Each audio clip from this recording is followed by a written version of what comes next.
Hello and welcome to the Sensibly Speaking podcast. This is Chris Shelton, the critical thinker at large. This week I have a interview that I have done, and we will get into that in just a few moments, but I think it would be, relatively silly to not comment in some fashion or another on the presidential election and the whole general election that just occurred here. I made a video, and if you haven't seen it, I'd recommend you take a look at it, called About the Election that I posted on my YouTube channel. Pretty sure most of you have probably seen it. I put together, that was done, I think, within a day or so of the election having occurred. I, like many, was sort of reeling and shocked, and I mentioned in my video that I really shouldn't have been, and none of us really should have been. And had we had our finger on the pulse of what's really going on in the United States, then we wouldn't have been shocked. But there's been plenty of pundits, plenty of commentary on this, and I really don't want to try to be just another talking head. In regards to political matters, I took a step backward on this show some time ago. I let you all know about that. In terms of politics, I took a step back from talking about my politics or left-wing politics or liberalism or whatever. But this, what I want to talk, but I do want to talk about this now. But I don't want to talk about this in the same way I've talked about this before. So let me clarify what I mean by my rambling. When I came out of Scientology, my head was, I've said that my head was very spinny. I was kind of all over the place, as you can imagine, being involved in a destructive cult for a couple decades, and then coming out of it and realizing within a few months that it was all nonsense and bullshit. That can really leave you wondering which way is up. And so I had, took quite some time to get my head on straight and start figuring out what to do and what to think and how to think. And that's where I hit on critical thinking. Now, I've told that story before, but I find myself in that position again now. Now, not in the same degree, but in a similar situation of this election has forced me to reevaluate my biases. And really, that's what I was doing when I came out of Scientology, too. We all have cognitive biases. We have prejudices. We have filters. We have things that we think or feel or have opinions about, and those shape the way we see the world. That's how we perceive things. And these filters can act like barriers to receiving information. Or even looking for or challenging ourselves about the information that we have. We're so sure that we're right. We're so sure that we've nailed, how the world really works, and this must be it, and this is the viewpoint that I have, and there cannot be any other. Well, that's frankly just nonsense. There are lots of viewpoints out there. There are lots of ideas out there, and some of them have a whole lot of validity and they're very fact-based. In other words, they're provable, they're evidence-based. You can look at things that support those ideas and see that they have some truth to them. Then there are a lot of ideas that we cling to that have no validity, but we cling to them anyway because for whatever reason, it makes us feel good. Now, I'm talking about on politically, culturally, religiously, whatever, any area of life. We're just talking about how we think. So these biases can really, color our view of things. And when I was in Scientology, I had all kinds of cognitive biases about, how homosexuality is automatically a mental illness every single time. There are no exceptions. Anybody in the LGBT world is just pretty much is suffering from a form of insanity.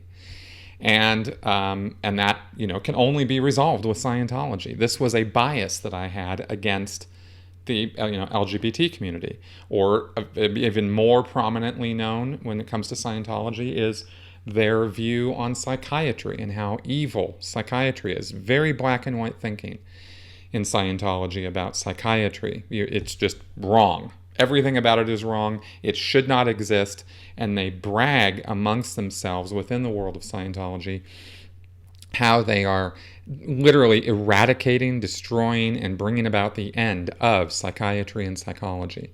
They feel that strongly about it. So you can imagine with a bias like that you're not going to be receptive to receiving positive information about psychotropic medications that might actually be helping people. And you're not going to be receptive to the idea that maybe somebody could use some mental health counseling after a tragedy or a loss or some devastating event that happens to them in their life. As a Scientologist, they don't want to hear it. They just think all of it is complete crap, right? But it's not all crap. There's a lot of good that's done by psychiatry and psychology. They're not all good either. It's not like we have to go from one end of the pendulum to the other, right? It's not all bad. It's not all good. Well, I had to realize this for myself. I had to re-educate myself and strip away some of those biases that I had when I came out of Scientology. So now I find myself in that exact same position in evaluating and reevaluating some of the liberal and left-wing views that I've had, and also some of the biases that I've had against conservatives or the right wing, right? In other words, looking at these things sort of with trying to be more objective, trying to take some of the blinders off or some of the filters off might be a better way of putting it. They're not blinders, so much as just, filters. So in doing that, I've found that I've been going through this sort of, cognitive bias stripping process. And it's been quite interesting the last few days. And I'm sure that this is going to, this kind of process is an ongoing thing. But I wanted to share it with you guys because I have seen in the last couple of days since the election a great degree of what I believe to be exaggerated concern and worries over some things. And I've also seen very valid concerns and worries about some things. And I'm not going to make a list and tell you guys what to think about it. I'm merely going to caution you to, now more than ever, evaluate the facts behind stories that you're seeing. Look at sources, fact check them, because there's a lot of bluster flying around right now on both sides of the political fence, all sides of the political fence. And there's a lot of very extreme actions being taken in some places with these riots and whatnot going on in the streets in some cities. There's certainly nothing wrong whatsoever with going out and making your voice be heard and protesting in a civil manner. That is a right that we have. But it seems rather counterproductive and feeding into a narrative against oneself to go out and riot in protest of a duly held election. Like what do you think that's going to do? Do you really think Trump's going to step down? Do you really think you're going to change the results of the election by going out and burning some buildings or beating some people up? It's not very constructive at all, right? There are very, very important things and very, very important issues that should be tackled, that should be addressed. I've talked about some of them on this show, and I really would like your help with my viewers here to spread some of what I've been talking about. I did a show about voting rights and voter ID laws and this sort of thing weeks ago. I thought that was a very important episode. Frankly, not that many people watched it.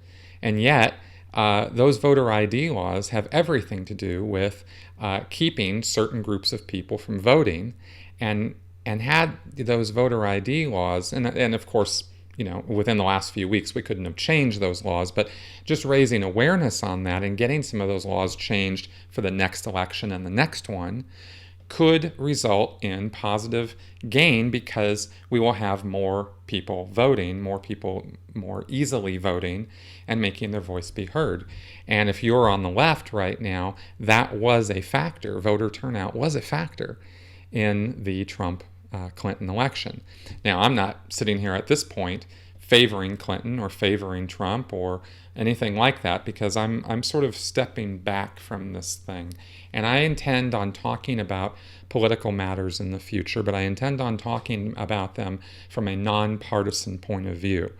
I'm not going to push liberalism or left-wing politics on anybody, because I myself am feeling less and less in that direction right now.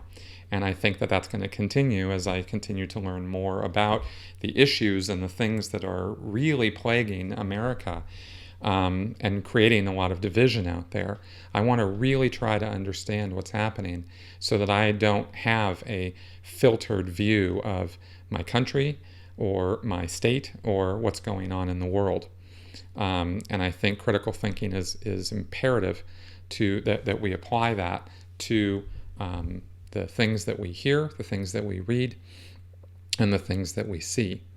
The last thing I want to say before we get into our interview for this week is you're going to hear a lot more from me now and into the future about what I'm going to start calling anti-social media, because I believe that we have, through Facebook and Twitter and various things, we've constructed a mechanism that has been the single largest machine in the world for propagating misinformation. And we didn't do it on purpose. It was an unintended consequence of the internet and the freedom of information that we now have available to us. There's, in the old days, there were rumor mongers, and then when the printing press was invented, there were pamphlets, and people could, as literacy levels rose and as more and more people could read, pamphleteers would create these little booklets and distribute them around to spread their ideas. And that, of course, was generally speaking fairly small groups of people, right? A town, a city, something like that, right? Perhaps a state. Very rarely would it go beyond that, perhaps to a nation. Now, anyone with a couple, clicks of a button can propagate a false narrative or a false story, and it can reach millions very, very rapidly. And that is changing hearts and minds. That is changing thought. And when you use misinformation to change minds, whether you know it or not, and I suspect that there are people who do know that they are using misinformation, they are misinforming people on purpose in order to get them swayed in a certain direction. That is called undue influence, because the person receiving that information is not aware that they are being lied to. Now, it's not all on the person who's propagating the information, and what I'm saying is that we who are receiving this information, before we spread it on, we must be sure that we are fact-checking our information, because I'll tell you, Facebook sure isn't. Twitter sure isn't. Mark Zuckerberg doesn't really particularly care whether the information is true or false.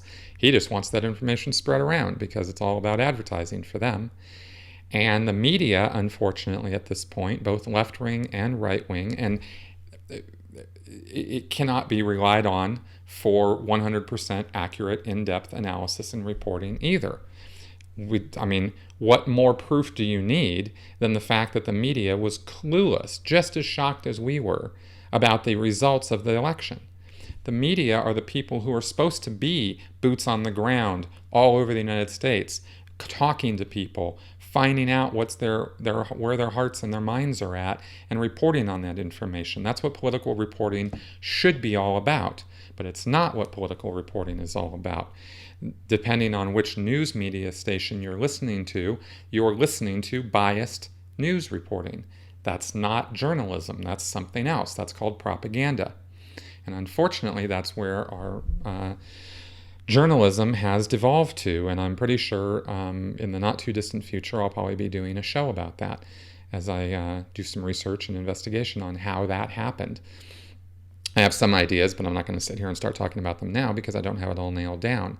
But I think you might be curious about it, and I certainly am, as to how that happened and what we can do to get journalism back on the rails so that we're getting accurate, fact-based information from our news media, not corporate advertising-based, slanted media that is trying to push us in some direction that we don't necessarily want to be pushed. So that's also a whole nother factor in this last election and every election for the last couple decades. And it's something that we shouldn't be complicit about. And we shouldn't just sit and go, oh yeah, well, this is how things are. So, we should be taking proactive measures for ourselves, for our own sanity to do something about that. So I'm going to be talking about that sort of thing in the future as well. And if you don't want to hear anything about any of that, and if you think I'm like, what is he talking about right now? Well, let me know in the comments. On the other hand, if you do want to know about this sort of thing, let me know too, because I'd like to know if the things that I'm talking about right now are of interest to you guys. All right, all that being said, those are some of my thoughts and ideas following this election within the last couple of days as to what I think I can do and should do to try to better inform from the little platform that I have here, and to try to bring some rational, skeptical thought and critical thinking to the political scene, to the view of the country, that sort of thing, and not tell you guys what to think, but just give you information so you can develop your own thoughts around that and do your own research on that sort of thing. All right. So this week, I'm really happy about the guest that I had. Now, we did our interview last week before the election occurred. And this guest his name is David Nyos, and he is, or rather was, the president of the American Humanist Association. He is an attorney, an author, and an activist. He has served both as president of the American Humanist Association and the Secular Coalition of America. He is the kind of advocate, that some of us wish we could be. He's full time on this stuff. He has gone to court. He has argued cases for for separation of church and state, for secular, pushing from a secular viewpoint to try to enforce constitutional law where it has crossed a line.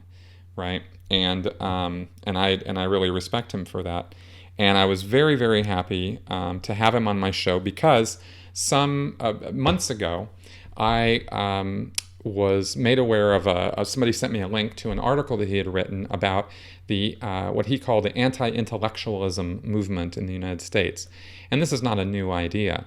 I think Arthur C. Clarke or Asimov or one of these guys, one of these science fiction writers, actually commented on this, that there seems to be a pushback against intellectualism. In other words, against using your cognitive abilities to try to figure things out. And there's like this people have called it the dumbing down of America and that sort of thing, and have various reasons why they think that's happening. David and I talk about the systemic issues that I think that we think that there are unintended consequences occurring from some of the systems that we've created here in the U.S. And we talk about that, and we talk about the American Humanist Association and what humanism is, and that sort of thing. So here is David Nyos. David, thank you very much for being on my show. I really appreciate you taking the time. Great to be here. So first off, why don't we just establish a couple of things? What's your background and your education? How'd you make your way into this whole thing? Sure. Yeah. Well, I'm a lawyer. I practiced in Massachusetts for about 15 years before I got involved in the secular movement. My practice was mainly civil litigation, doing a lot of tort work, that sort of thing. Back after George W. Bush got elected, if you want to call it that, in 2000, I became very concerned with the general direction of the country. I had obviously been concerned before that because I had seen the religious right grow stronger and stronger pretty much my entire adult life. But the election of George W. Bush in 2000 was a real eye-opener to me. It was at that point I realized that the religious right and anti-intellectualism in America in general was not just a passing phase, that it was really getting ridiculously strong. That, we now had this guy in the White House who was not just friendly to the religious right, but actually one of them. He was getting advice on a regular basis from fundamentalist Christian pastors, and policy was being affected by that. So I don't think I was alone in feeling that way after the 2000 election, that, there was really something very serious going on in America. And I wanted to get involved. I wanted to find a way to somehow, fight back against that. And I eventually found my way to the secular movement because I realized that humanism was an underutilized tool in promoting just a better society and better public policy. So I joined the AHA board. I was elected to the AHA board in 2004, the American Humanist Association. I got involved in the Secular Coalition for America as well around the same time. I became AHA president for a couple terms, and currently I serve as the American Humanist Association's legal director. I am in charge of their legal department and direct the litigation, mostly church-state litigation around the country. So Awesome. that's in a nutshell. Awesome. That's great. Let's clarify this for people, because I think there are confusions out there as to, there's a secular movement. There's a group of people who call themselves secular. That includes atheists and various people who, who are considered kind of low rent scumbags, according to a survey of the American population, right? Atheists is not a popular label to have. But that's not what humanists are. You don't have to be an atheist to be a humanist. What is a humanist? What defines that? Well, you don't necessarily have to be an atheist to be a humanist, but certainly many humanists, if not most humanists, are atheists. A lot of these terms are very difficult to pin down because they have multiple definitions and they overlap. There are many people in America who don't believe in God, but they wouldn't identify as an atheist. So are they atheists? They are, but they don't identify that way. So that's right. It's very difficult to pin down, and I should preface everything I say on this topic with that. But a humanist is somebody who approaches life from a natural standpoint. They don't believe in supernatural concepts, and they don't allow supernatural concepts to shape their worldview. They assess the world mainly on rational thinking, logical thinking, empiricism, that sort of thing. They value science, and most humanists have a progressive worldview. They approach matters of public policy pragmatically. That they don't embrace ideology. That they look at things from a practical standpoint and adopt their public policy views that way. Yeah, I really identified with this group when I started learning about it and learning what it was all about, because it's broader than focusing on or taking what might be perceived as strictly an anti-religion stance, which is, I think, what atheists are kind of famous for, especially on YouTube and whatnot. You get a lot of this, down with religion sort of thing. How do you personally feel, and how does the AHA go about dealing with believers, or with the concepts of tolerance or freedom of religion and freedom of belief and that sort of thing? Sure. Well, I think most humanists see religious freedom as something that's very important, and most AHA members that I have interacted with understand that we're a pluralistic society and that we need to work with people of faith for better public policy. Certainly, if we build a fence around ourselves and say, that we're only going to work with atheists and agnostics and other secular people, we're going to have a very small contingent to take public policy. So most humanists and the AHA in general approaches public policy that way. But that being said, we're not afraid to engage in religious debate. We will call out religion when it deserves to be called out. not so much going around, saying religion is stupid and believing in God is stupid, that sort of thing. But we will call it out when people try to inject religion into public policy. When Catholic hospitals refuse not only to perform certain procedures on women, but even inform them about where they can go to get them if they want that sort of thing. There are many instances where people or entities that are in business fail to adequately serve people because of religious beliefs. And when that happens, certainly the AHA will speak up about it and oppose it. Absolutely. Yeah, I think we all need to. I think believers and unbelievers really need to take a good hard look at what it means to have freedom of belief and freedom of expression, and it's not just for your little group, sort of thing.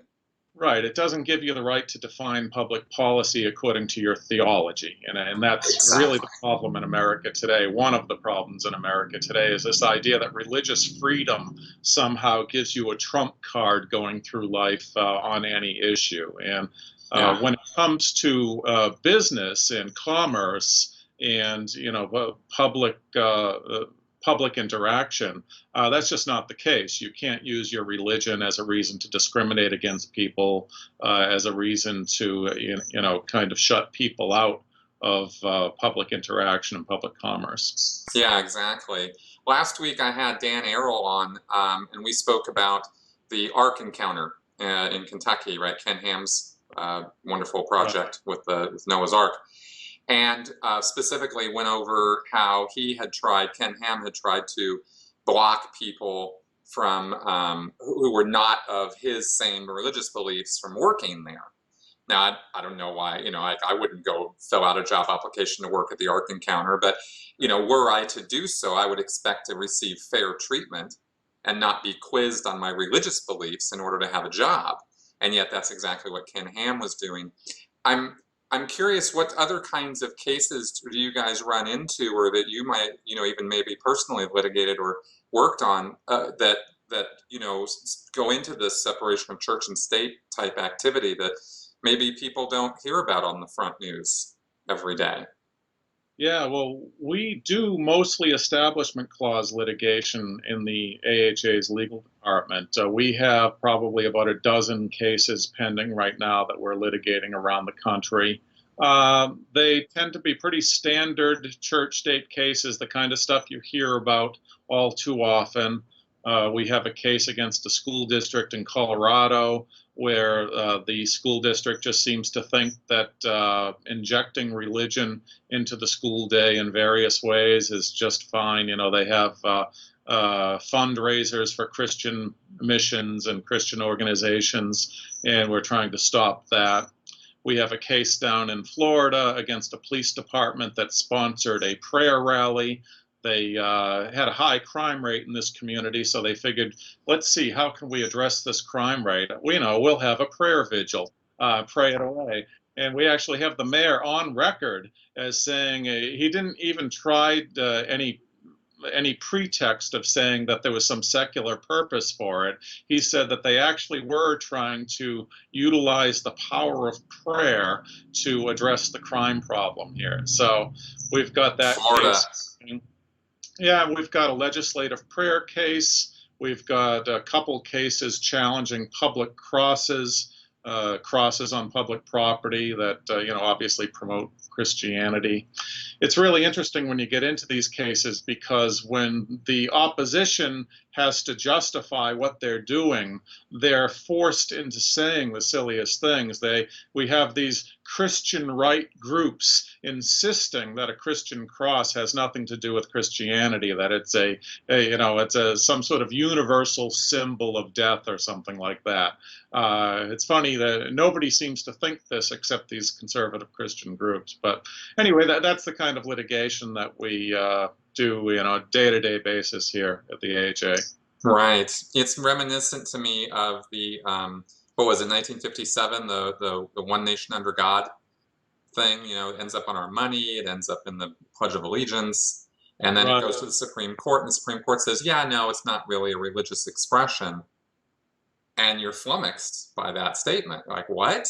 How can you say that? You know? Yeah, yeah. Well, the 1950s were a very bad decade for secular America. If you look back historically, there are at least a half a dozen different things that happened that decade to inject religion into American public life. You've got "Under God" going in the pledge, "In God We Trust" being made the national motto, then "In God We Trust" being put on currency. And the National Prayer Breakfast was established. The National Day of Prayer was established. A whole lot of things. And of course, the reason for it all mainly is that it was an anti-communist gesture. The Soviet Union had become our big enemy, and the religious right at the time saw it as an opportunity to really push religion into American public life, and they did. And unfortunately, there was very little opposition to any of it. If you go back on the record, the groups were not speaking out against this stuff. It took decades for people to really wake up to how problematic all this religion is. And of course, as time passes, fewer and fewer people realize that all of this began in the 1950s. A lot of people around today have no idea that "Under God" was added to the pledge in 1954. They think of course, the pledge itself only dates back to the 1890s, but a lot of people think it was written by the founding fathers, in its current form. So there's a lot of education that's necessary to awaken people to the real facts. Well, exactly. And speaking of education and whatnot, let's go into this anti-intellectualism that you mentioned earlier. One of the first things that ever exposed me to you personally and to the AHA was an article you wrote about I think you called the anti-intellectual movement in the United States.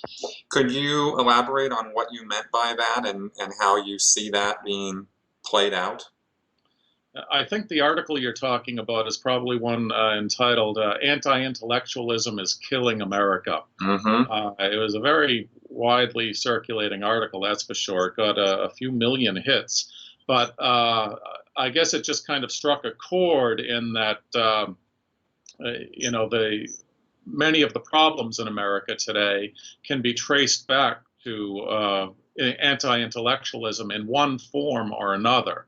And, we could spend a lot of time talking about the details, but it's not just one problem. You look at almost any problem and you can connect it to anti-intellectualism in one way or another. The way that we have become such a war-oriented country. I mean, we've been at war now for over a dozen years, and there's no end in sight. We're currently fighting the longest war in the nation's history, and it really looks like we're becoming a nation of permanent warfare.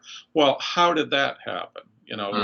How did we allow that to happen? You can actually trace it in some ways to anti-intellectualism, the way that many Americans are oblivious to facts. We went storming into Iraq back in 2003 because about 70% of the population believed that Saddam Hussein was directly responsible for the 9/11 attacks, which of course there's never been any evidence to suggest that he had any connection to it at all. Almost all the hijackers were Saudi Arabian, and we can get into that. But so there's the Americans being oblivious to facts. There's also the nationalism and hyper patriotism that feeds into it. It's one thing to love your country and to love your homeland, and of course that's a natural, innate human tendency to have a fondness for one's homeland.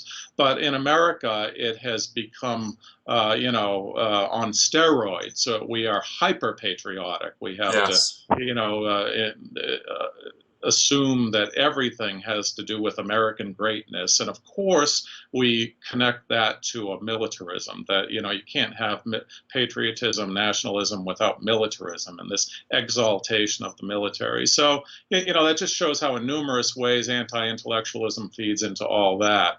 And, you could go from one issue to another. Crime, the tendency for Americans to be susceptible to law and order rhetoric from politicians. I mean, it's so simplistic. It's so easy to just say, let's lock them all up. So what do? We build this prison industrial complex and start locking people up. Racism, another American problem that can be traced to anti-intellectualism. Just the, how many times have we heard that racism is really just ignorance? I mean, people are people, and we should be able to work with one another without having these racist labels, and so there's just one issue after another, and this ugly anti-intellectualism just keeps popping up as part of the problem in American life. So yeah, for sure. I think it relates to our educational system, of course, which has lots of things wrong with it. To put it, very succinctly and mildly, I guess.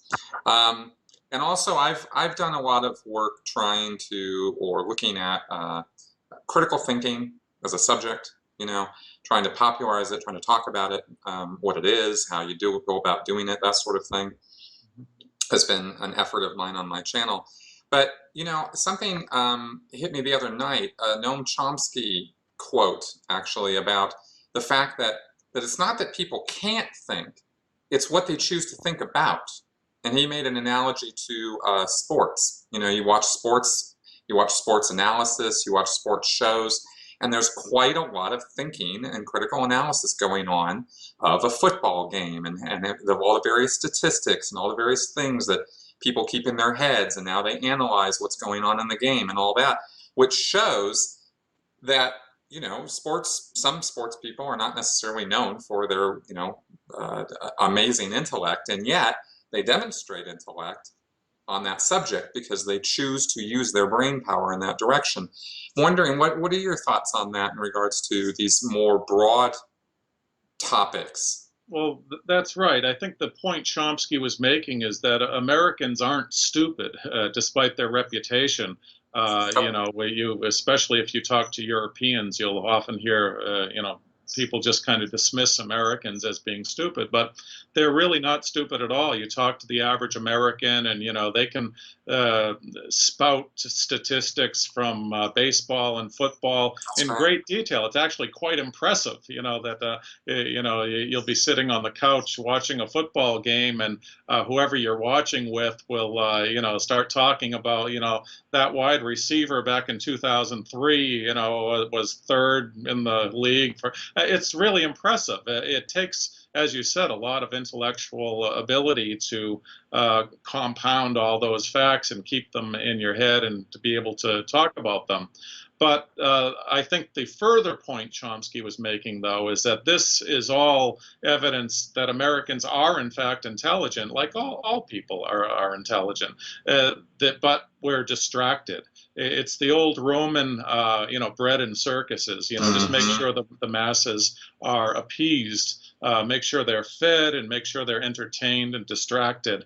And that's really what America has become. We're an entertainment-obsessed people, somewhat lazy when it comes to engaging in public policy. In fact, politics in America really is just another spectator sport. I mean, that's even how the media cover it. If you watch how CNN or any cable station, or for that matter, your nightly local newscast covers politics, it's very similar to the way ESPN covers sports. It's, there's somebody at the anchor desk, and there's a few interesting tidbits thrown out. There's a highlight from last night, and, very little substance. It entertains you. You feel that you somehow are informed, which you're really not, if that's where you're getting your information.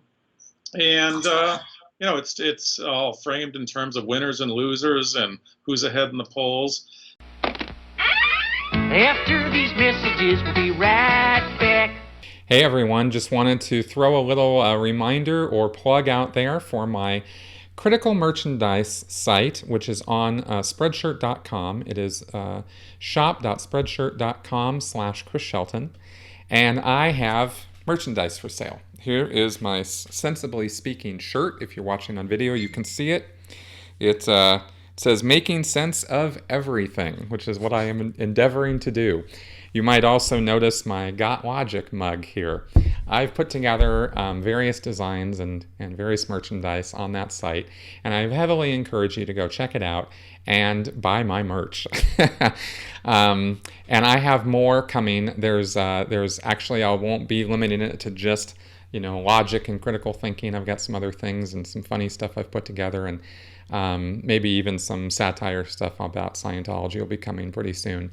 So anyway, I just wanted to let you guys know it's there.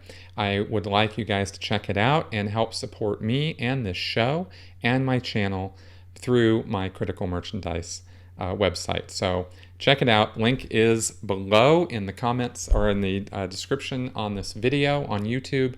And there is a Shop Now button on the sensiblyspeaking.com website that also accesses the Spreadshirt shop. Let's get back to the show. You're absolutely right. I mean, there's no reason why CNN needs to present the news in the way that they do. And yet, they do, right? MSNBC and all the rest as well, right? Two people sit at a desk, read off sound bites and blurbs, and that's our news.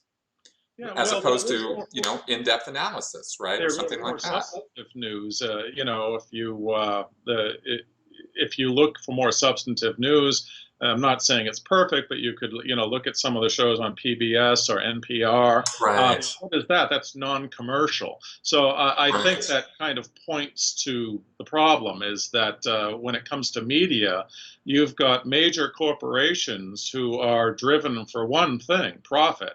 And the most profitable way to present the news, if you're trying to appeal to advertisers, and advertisers want to see numbers mean ratings, so you need to attract a mass audience. They have obviously concluded that the way to do that is a lowest common denominator way. It's not to present, a 10-minute debate of real substance between people. It's a soundbite here, a soundbite there, something that'll entertain people and get them talking.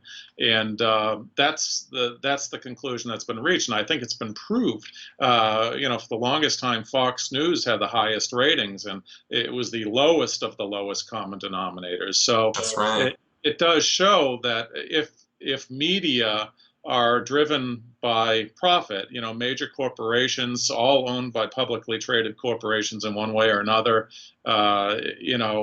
basically Wall Street, looking for quarterly profit growth. It's really, it's a machine.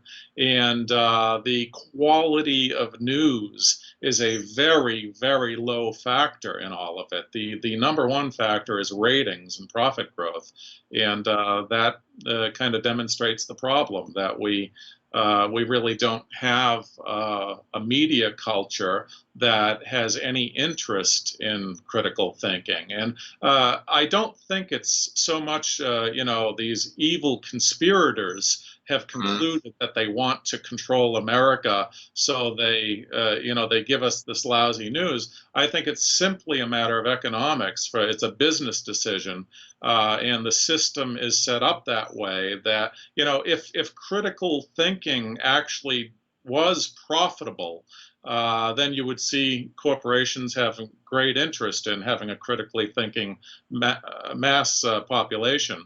But it's not. The profits are driven really by a population that's distracted, that just wants instant gratification, that's susceptible to buying every stupid thing that comes along, that's susceptible to running up credit, and this all feeds a system that is just looking for profit growth.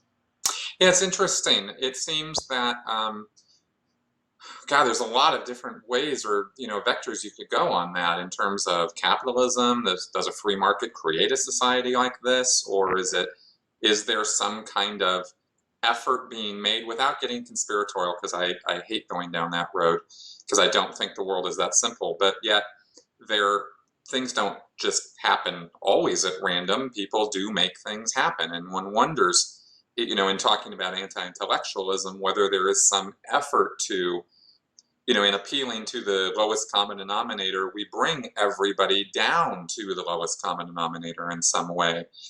How could somebody not see that that's what's happening with what they're doing, with their corporate products?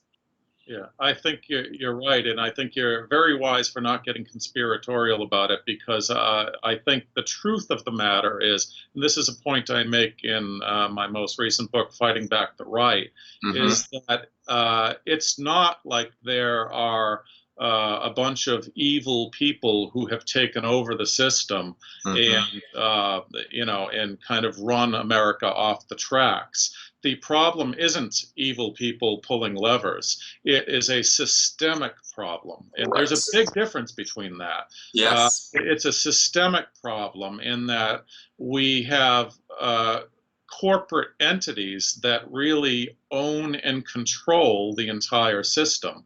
And they're not going to let go. And it's not because there are evil people at the helm of these corporations. It's because it's what corporations, especially publicly traded corporations, naturally do. I have another article on Psychology Today saying that, if a corporation is a person, and legally in America, corporations are people, well, if they are people, if you did a psychological profile on them, you would have to conclude that they are narcissistic and psychopathic. They're sociopathic. They are totally consumed. It sounds funny, but it's actually true. I totally am tracking. Totally am tracking. It is humorous to look at it that way, but it's not just an exaggeration. It's actually true. A corporation is set up for one thing: its own profit growth. That is what it exists for, and it's the only thing it is interested in. It is totally narcissistic. It advertises itself and its products, and it wants people to love it, and it has no compassion. It has no empathy. These emotions are totally non-existent in the corporate psyche. Now, you might say, well, yeah, but it's run by human beings. So, but you have to realize that systemically, and again, we're getting back to the systemic problem. Systemically, these people who are human beings are in a position where their fiduciary duty and their job duties require that they promote the corporate well-being. That's what they do. And that's why you have tobacco executives who are eager to advertise to children anywhere. They wouldn't want their own kids smoking. That's right. They are eager to advertise to children anywhere they can in the world. And they'll talk the good talk in America because that's what's good for the corporation from a PR standpoint, to say, oh, we care about kids, and we're even going to invest money over here for kids not to smoke. But you let them loose in a European country or a developing country where it is legal to advertise to children, and they'll do it. That's right. And it's the same thing. You get to the Ford Pinto blowing up. It was an economic equation these are dramatic examples, but they are real life. They are the reality in the corporate world. Everywhere you go, it's just the nature of corporations, and especially publicly traded, because publicly traded corporations, everyone in management is answerable to Wall Street. They want to see quarterly growth. They want to see quarterly earnings meet expectations. And if they're off by a few cents per share, all hell breaks loose. People lose jobs and money's lost. Share price goes down, and it's disastrous. It sends ripples. I mean, when it happens on a mass level, it causes a recession. So, this is what we're dealing with, a systemic problem where these extremely powerful entities own and control the country. And of course, they own and control Washington, D.C. It's in their business interest to do that, that they want political power, they want political influence, and they have immense wealth, much more wealth than any individual humans have. So they will use their wealth to lobby and to use the courts and to do all those things. You go to Washington, D.C., it's a city that's owned and controlled by corporate interests. Nobody those lobbyists down there, 99% of them are working for corporate and industry interests. They're not working for, Chris or Dave. They're working for corporations. So yeah, and it's the conspiracy avenue is so simple-minded. It nullifies the complexity of the world and the systemic problems. I think it avoids looking at the systemic problems in favor of looking at personalities or 12 men who are puppet masters, sort of thing. And that's what I've always railed against on conspiracy theory. Yet we are talking about conspiracy. We're just talking about it in a much broader sense than what they're talking about. Well, you could call it a conspiracy, but I don't think a systemic problem is really a conspiracy, because a conspiracy implies that there are wrongdoers with intent. Now, there are bad people in corporate America. There are bad people everywhere. And there are people who are pursuing their own personal interests. But when you have a systemic problem that will cause the average population, just ordinary people, to do things that are bad for the general population, then that's not really a conspiracy, And one of the reasons why the way that the left, and I consider myself of the left, but the left often demonizes the 1%, as if the 1% are the problem, because there's the 99% of us who want what's good, but there's the 1%, the greedy 1%. I think that might be a helpful political slogan or paradigm to use for political purposes, but it's not an accurate description of what the problem is in America. I think the average person who's a member of the 1% is probably as much in favor of progressive, human-centered public policy as the rest of us. But I think there is a systemic problem that prevents that from happening, because there are institutional interests that are opposed to what's best for the average person.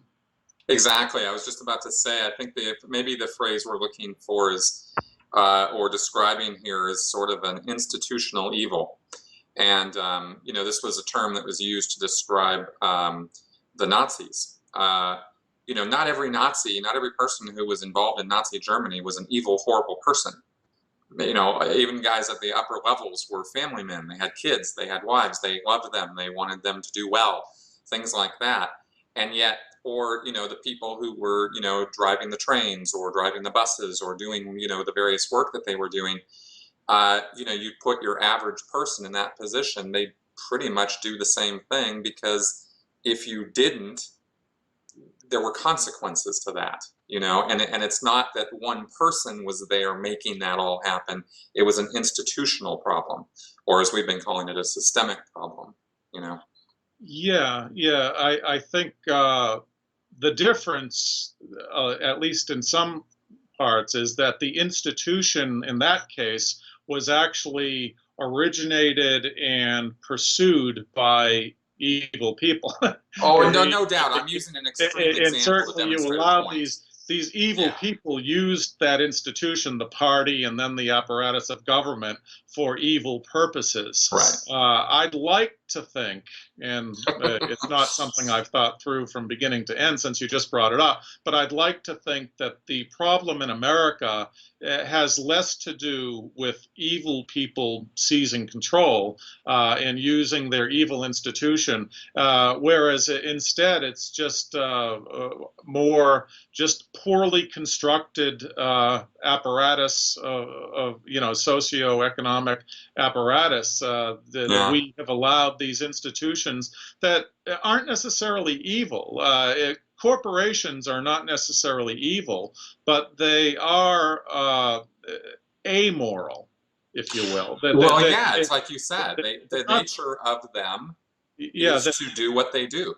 yeah, their corporations are not immoral; they're Right. amoral. But an amoral entity will eventually, slide towards its own self-interest, which a lot of times is eventually immoral. And that's why we have these, oil companies that are denying climate change. With That's right. the chemical companies, and that these entities are all pursuing their self-interests, and eventually what they're doing just ends up being immoral because they're doing harm for their own well-being. Yeah, exactly. And it is in the nature of the thing to do that. And I think it's I don't know, maybe a little disingenuous on the part of some people who maybe should know better, that to be surprised that that's going to be that's going to happen. Well, what the argument is from those who are so pro-corporate is that we should just allow the free market to work its wonders. But I think Right. we need to realize one of the fundamental steps that need to be taken is there needs to be a realization that institutional interests need to be controlled, that we can't just assume there's going to be some kind of magic in the economy or anywhere else that's going to cause institutions to act the right way. And unfortunately, you still hear a lot of talk in America about the need to deregulate industry and to just let industry do its thing. That it's almost a religious fervor that Yes. just Yes. so that the wonders of the free market will cure all our problems. But I think a lot of Yeah. that we You, fix.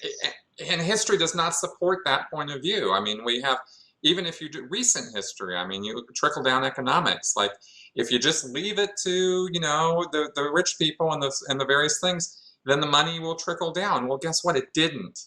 Yeah. We know it didn't. We know that doesn't work. And I'm not trying to, like, be on some like crazy left-wing platform and saying that. I'm just trying to talk reality. No, and You that's know? why we say, from a humanist standpoint, we look at public policy from a pragmatic standpoint. Humanism is a pragmatic philosophy. It doesn't latch on to an ideology and say, we're going to run with it. For example, libertarians see all problems as, deriving from government. If we just get rid of government somehow, that's really an ideology. You're taking one value, freedom or liberty, and exalting that above all others, saying, if we just value liberty, everything else will come into place. But a humanist and a pragmatist, I think, has a litany of values. We have a lot of values.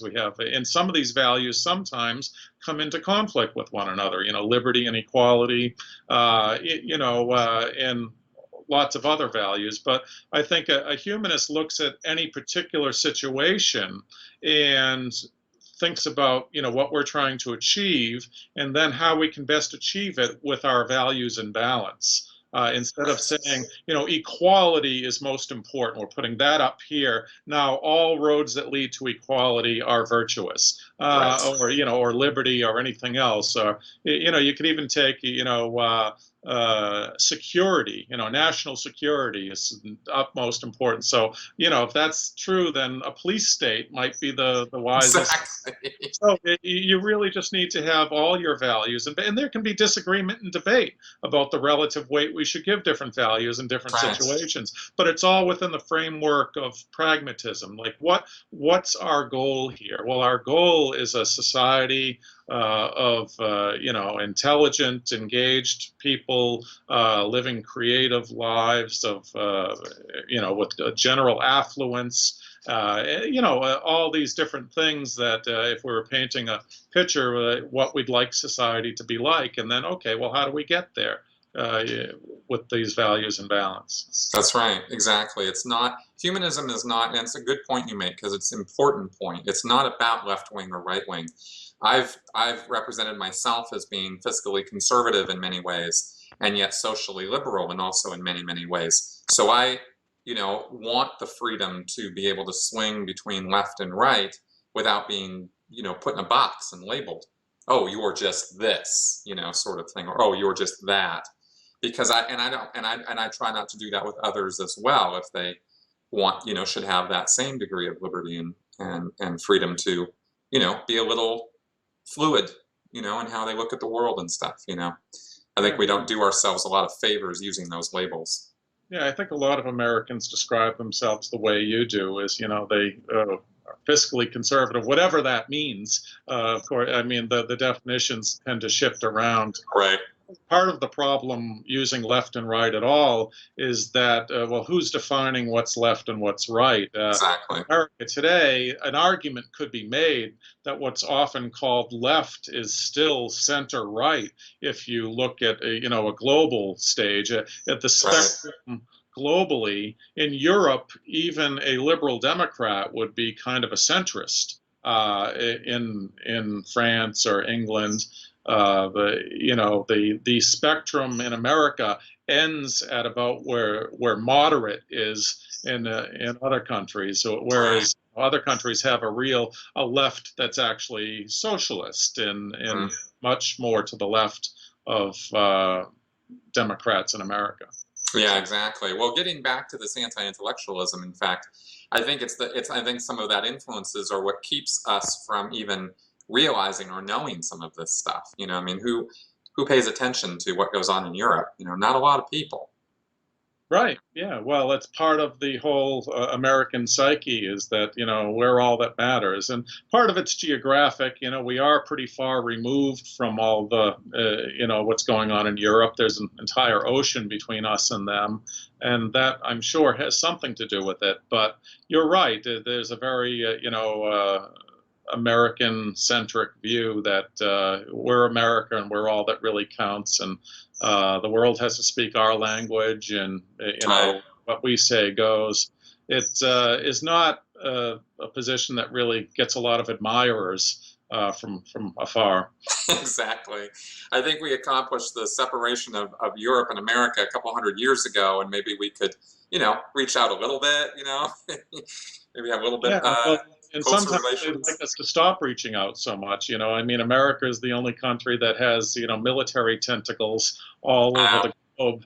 I think a lot of people around the world would wish we would just be more isolated. That's true. Maybe reach out in a different way. Yeah, exactly. Yeah, maybe be a little bit more touchy-feely. All right, well, we've got all these problems out here. By the way, I couldn't help but think, just as a comment on this, that, when you were describing corporations, how corporations act, especially the narcissism, that sort of thing, I couldn't help but think Donald Trump personified. Like he's practically, if you were going to personify a corporation, there it is. Well, yeah, it's amazing. He is a corporation in a way. He's got his businesses, and he's very much a self-promoter. I'm not going to try to psychoanalyze Donald Trump. I write for Psychology Today, but I'm not a psychologist. And I do agree, though, that a lot of the terms I use to describe, what's wrong with corporations, they're sociopathic and narcissistic and all that. You could argue, one could make the argument, yes, apply to Trump. Kind of the first thing that comes to mind. Okay, now about this anti-intellectualism and whatnot, what sort of activities or actions, one, are the AHA taking, the American Humanist Association taking, or are you, or what should we be doing, your regular average Joe and Sue, to do something about these things? Well, that's a great question, and I wish I had better answers than what I have, but I think, first of all, as an organization, the AHA does a lot of things to try to promote critical thinking, and I think the promotion of humanism itself is in many ways the promotion of critical thinking, because humanism and the AHA value critical thinking as a central value, as one of the most important values that we can hold as individuals, is the ability to, think critically, and questioning religious dogma. And that sort of thing. There was a book written back in the 1960s that actually won a Pulitzer Prize called Anti-Intellectualism in American Life by Richard Hofstadter. And it deserved a Pulitzer because it was a wonderful book. It's a little bit outdated now, but one of the interesting things about this book that really delved into anti-intellectualism in American life is that about 40% of it was about religion. And Hofstadter Really? was not an atheist, agnostic zealot. He was not. He probably was a non-believer, but he did not come at the subject from the standpoint of, I'm an atheist activist and here's my critique of America. He was very much a public intellectual, and he had written about a number of different topics, but he wrote this book about anti-intellectualism, and he surveyed it historically and really analyzed it in great detail. And 40% of the book ended up being about, the fundamentalist religious strand and the revivals and everything that have really defined American life in a lot of ways. So I think humanism and the AHA standing up against traditional religion that way, or at least as an alternative to traditional religion, and causing people to question the whole idea of revelation-based religion, because that's what, Christianity, Judaism, and Islam are based on, the idea that ancient desert wanderers got special messages from God, and somehow they wrote this book that is, holy doctrine. I mean, it sounds pretty silly when you talk about it that way, but that's actually an objectively accurate description of what Judeo-Christian Islamic religion is. So humanism, being an alternative to that, kind of a forward-looking modern view of the world that's non-ideological, but just, based on facts and clear thinking, is a great tool. It's one of the things that attracted me to the humanist movement, is that, what better way, faced with a George W. Bush presidency and all the absurdity that came along with it, what better way to stand up to that sort of thing than promoting humanism? That's what got me involved. And I think it really is in a great way. So if you're saying, what can the average Joe do? I really do think, connecting to organized humanism, perhaps starting or joining a humanist chapter in your community to try to get word out at the grassroots level about, the value of a humanistic worldview as opposed to a worldview that's attached to revelation-based religion, is one way of doing it. Besides that, just being mindful of anti-intellectualism in society, when you're watching the news and when you're talking about the news and when you're hearing people say things that just, that aren't grasping facts, to call it out and talk about it in the most productive way possible given the context. These are the things that we can do. Good, yeah, absolutely. And I think I don't want to put words in your mouth, but I would like to stress, I think that that believers or religious believers are not going to get their hands slapped or get shown the door if they show up at a humanist group or a humanist organization and say, hey, I'd like to help. I want to be part of this. What are you guys about? They're not going to get the cold shoulder and like, oh, you're a Christian, well, sort of thing. I don't see that happening within that group. Would that be accurate?